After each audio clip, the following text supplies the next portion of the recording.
Putra Allah yang bebaskan semua. Ia menjadi manusia dan selamatkan kita dengan kemuliaan. Ia datang segera.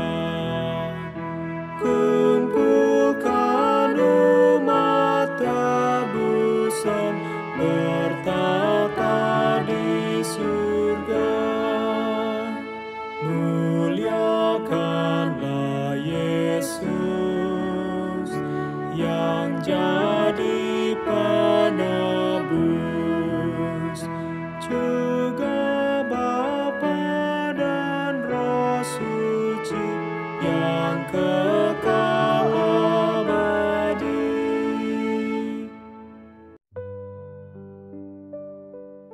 Salam damai, salam kasih Tuhan dan shalom buat saudara-saudara sekalian. Puji syukur Tuhan yang sudah memberkati kita, membawa kita pada hari ini lagi di dalam mempelajari dan merenungkan firman-Nya.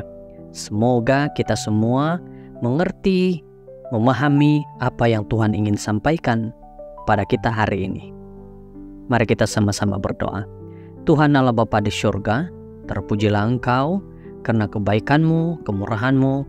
Kami pada waktu ini dapat merasakan bagaimana Tuhan menjaga kami dengan baik. Inilah doa kami berserah dalam nama Yesus. Amin.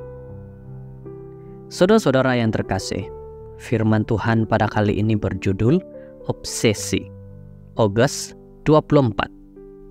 1 Petrus 4 ayat 2. Supaya waktu yang sisa jangan kamu pergunakan menurut keinginan manusia, tetapi menurut kehendak Tuhan. Dalam suratnya, Rasul Petrus membuat senerai masalah manusia sejagat dengan menggesa orang percaya untuk meninggalkan jalan yang tidak bermoral dan mengikuti langkah Yesus. Dia berkata bahwa Kristus menderita untuk kita secara badani dan dosa telah dihapuskan. 1 Petrus 4 ayat 1. Dan segera menggesa para pengikut Yesus untuk tidak lagi hidup menurut hawa nafsu mereka, tetapi mengikut kehendak Tuhan. Ayat kedua.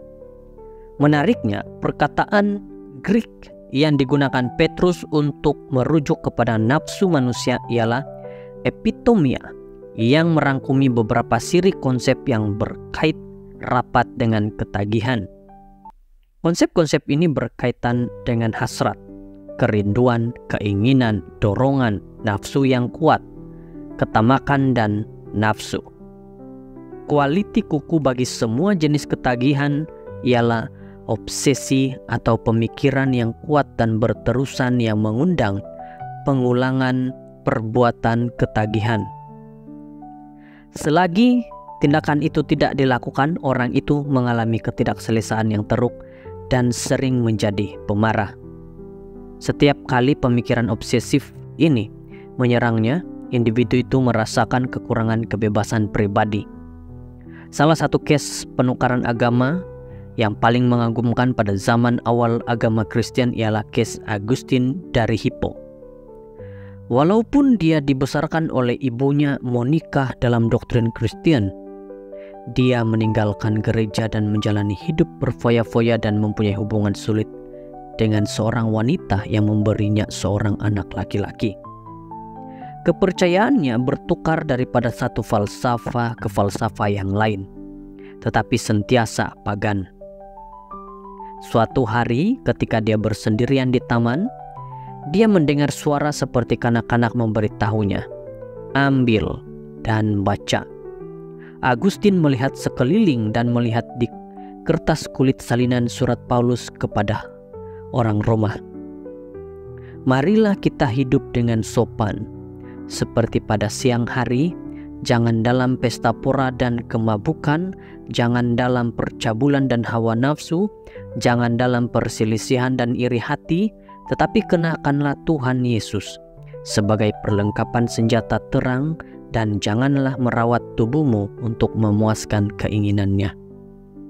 Roma 13 ayat 13 dan 14. Tidak lama selepas itu, dia dibaptiskan oleh Biskop Ambrose ketika dia berumur 33 tahun.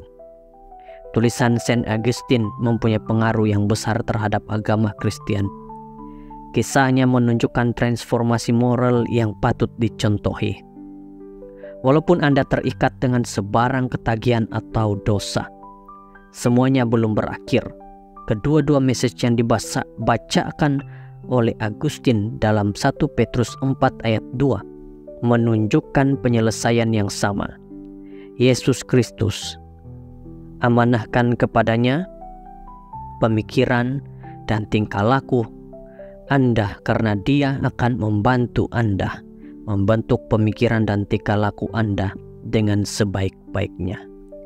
Saudara-saudara, inilah firman Tuhan kita pada hari ini yang mengajak kepada kita untuk menjauhkan diri daripada hal-hal dosa maupun ketagihan. Jadi mari kita hari ini lihat dalam diri kita apakah kita berada dalam keadaan seperti itu. Kita berdoa. Tuhan di surga, terima kasih di atas firman-Mu hari ini. Kami bersyukur dengan kebaikan dan kemurahan-Mu. Engkau sungguh baik buat kami masing-masing. Terima kasih Bapa karena mendengar doa ini. Dalam nama Yesus. Amin.